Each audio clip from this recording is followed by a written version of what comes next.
பிடிக்கும் என்று சொன்னார். ஆராய்ந்து நடத்துகிற தகப்பன் அவருடைய கை நம்மை பிடிக்கும், அவருடைய வலது கரம் நம்மை நடத்துகிறதா இருக்கிறது.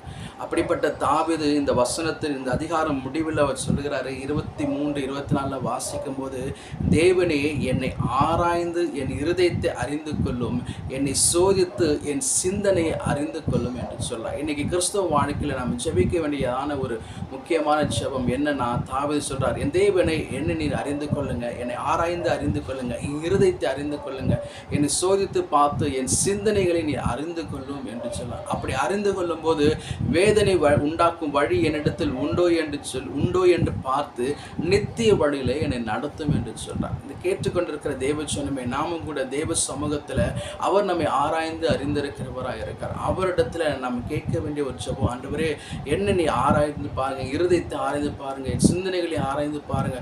ஒருவேளை இந்த காரிய நிமித்தம் ஆண்டவரே உமக்கு வேதனை உண்டாக்கும் என்று சொன்னால் அதை மாற்றி போட்டு உம்முடைய நித்திய வழியில என்னை நடத்தும் என்று சொல்லி நாம் கேட்கப்படும் போது அவர் நம் நினைவுகளை அறிந்து, நம் இருதயத்தின் காரியங்களை அறிந்து, நம் சிந்தனைகளை அறிந்து, அவர் பாதையிலே அவருடைய கையும் அவர் கரமும் நம்மளை வழி நடத்துகிறதா இருக்கிறது. கர்த்தர் இந்த வார்த்தை நிமித்தம் எல்லாவற்றையும் அறிந்த தகப்பன் நம்மை தொடர்ந்து நம்மை